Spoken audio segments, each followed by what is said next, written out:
The Honourable David Parker. Thank you, Mr Speaker.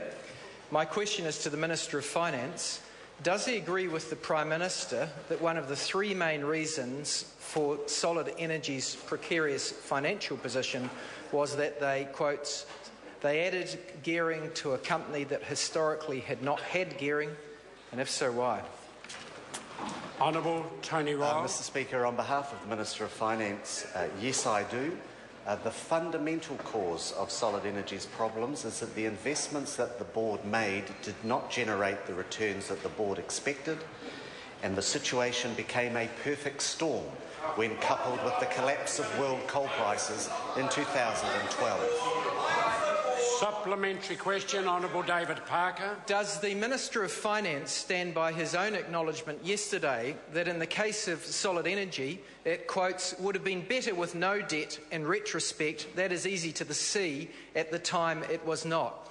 And if so, can he understand why New Zealanders are so disappointed to have a government that can only be wise with hindsight? Honourable Tony Ryle. Mr Speaker, on behalf of the Minister of Finance, yes, and of course that is the benefit of hindsight. At the time that the former Minister of State-Owned Enterprises wrote to that company, it was clear that, as we were expressing with all state-owned enterprises, there was a need to lift improvement. Supplementary question, Honourable David Parker. Why does his government continue to deny responsibility for foolishly pressuring Solid Energy to hugely increase its debt and dividends at a time when coal prices were dropping? Honourable Tony Ryle. Mr Speaker, the government did not hugely pressure Solid Energy to increase its dividends and its borrowings. The government is absolutely clear. It is the responsibility of boards to balance dividend, debt and capital.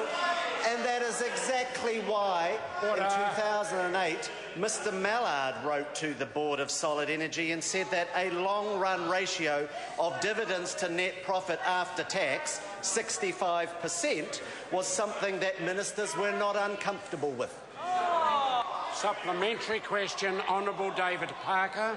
Is the Minister aware that Mr Palmer at Select Committee this morning said that he said to the government that this call for higher gearing for a company that was exposed to a volatile price for commodities and volatile exchange rate was wrong, and that his government said do it anyway?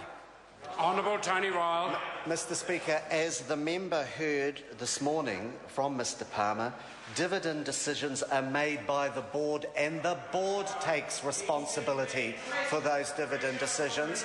If asking boards to consider debt and dividend policies is not right, why did Mr Mallard do it in 2006 and 2008?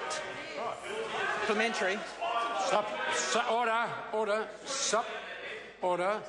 Supplementary question, Honourable David Parker. Did the Crown Company Monitoring Advisory Unit, as it was then, in the Minister of Finance's own Treasury, a subset of it, say in advice dated the 26th of May 2009 to the Minister of Finance, to Mr Joyce and to the Minister of State-Owned Enterprises that setting a blanket 40% debt target risked being seen as simplistic and unrealistic? Honourable Tony Ryle. Mr Speaker, probably they may have said exactly the same about the Labor government's 35% debt target that Mr Mallard told them about in 2008. But look, let's be absolutely clear here. The board's responsibility is to manage debt, dividend and investment. Clearly, wrong decisions were made in terms of some investments that have not generated the return that that company wanted. What the member fails to tell the people of New Zealand is that in the second half of 2009, coal prices strongly rebounded, reaching substantial price levels that continued right through until 2011. Supplementary question, Honourable David Parker. Does he agree with Mr Palmer that after the then Minister of Energy, Mr Brownlee, had put out his Sexy Coal Brownlee video, after the Minister of Finance turned the first sod for lignite developments, and the Prime Minister also expressed support, and after the government said they wanted Solid Energy to expand solid coal production and borrow more money to do it, that the government knew it was both asking Solid Energy to increase debt and increase risk after Mr Palmer said that it was wrong to undermine their balance sheet. Honourable Tony Ryle. Mr Speaker, that member is trying to rewrite history for his silly political purposes. The fact of the matter here is that after 2009, the international coal prices rocketed. They went up significantly. In fact, under that party opposite, the value of Solid Energy went from about $500 million to $2 billion. The fact is that it's not the debt that's caused the problems at Solid Energy. It's the fact that a number of investments have been made that have not generated the return that the board expected, and coupled with a major collapse in coal prices in 2012, we have what has been described as a perfect storm. Supplementary question, the Honourable David Well, in Parker. respect of one of those failed investments, is he aware that Don Elder and Mr Palmer both said that the reason the biofuels investment did not make any money was that Mr Brownlee and his government removed the biofuels sales obligation that was previously legislated? Honourable Tony Ryle. Mr Speaker. Order. Order. Mr Speaker. Order. Order. A question has been asked. It requires and deserves an answer. Honourable Tony Ryle. Mr Speaker, the member seems to be suggesting that this would have only been a profitable investment if it was subsidised by the New Zealand taxpayers. The company must have known about that decision when it was made, and they can make investment decisions in response to government policy change. The fact is, those investment decisions, dividend decisions and debt decisions are the responsibility of the board set out in the State-Owned Enterprises Act 1986, passed by a Labor government. Supplementary question, Honourable David. Did the letter from the Minister of State-Owned Enterprises on behalf of himself and the Minister of Finance as shareholding minister in 2009 ask Solid Energy to increase its debt levels? Honourable Tony Ryle. Mr Speaker, together with every other SOE, ministers did write and ask the board to consider increasing the debt levels.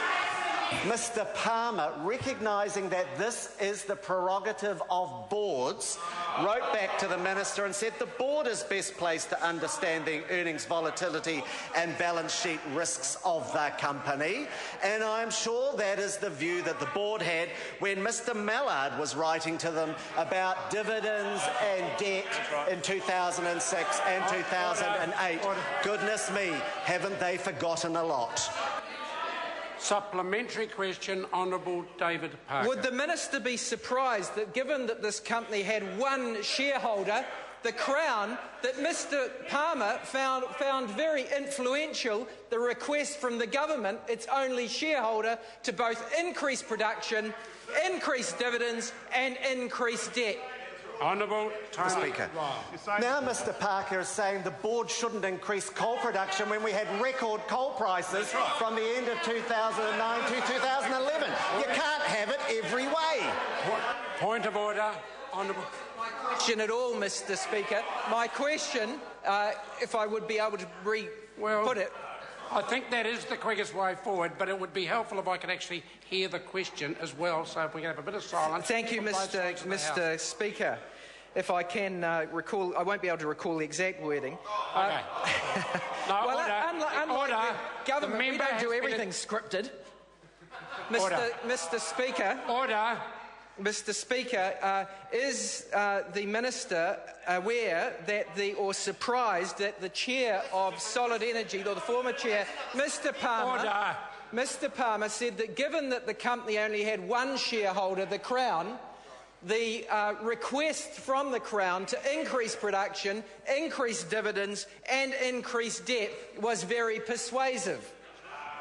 Honourable Tony Ryle. It is the responsibility of boards to make these decisions. If they can't make those decisions, why bother having them? Labor passed the Act in 1986, and the fact here is we're now hearing from Labor when the coal prices were at astronomical levels in 2009, 10, 11, the company shouldn't have increased coal production. That's bad economics. Order. Point of order. Right Honourable Winston Peters. It's a supplementary question.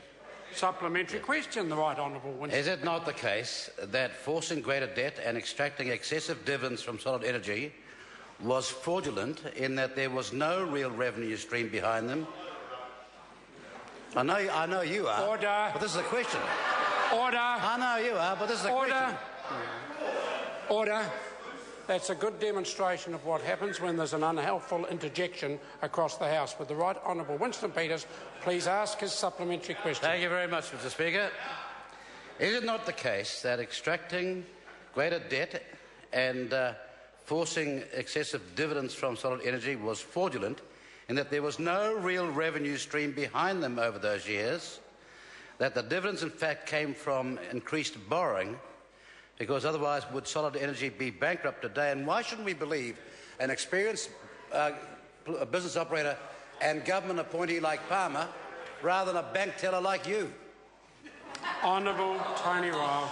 On behalf of the Minister of Finance, what I can tell that member is that this is a situation where the board made investment decisions that simply did not generate the rate of return that was expected of them.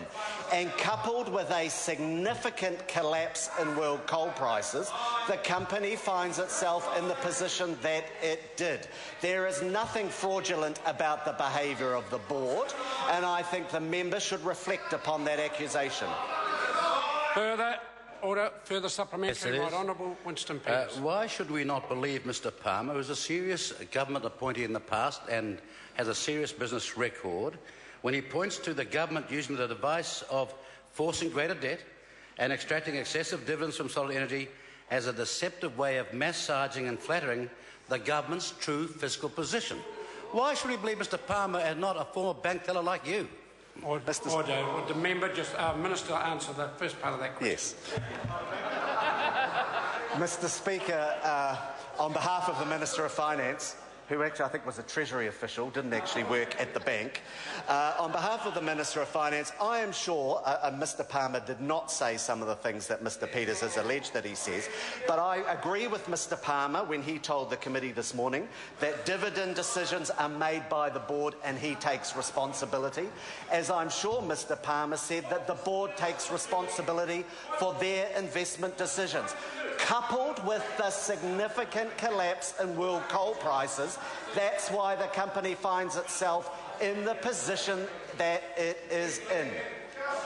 Question number 2, Dr.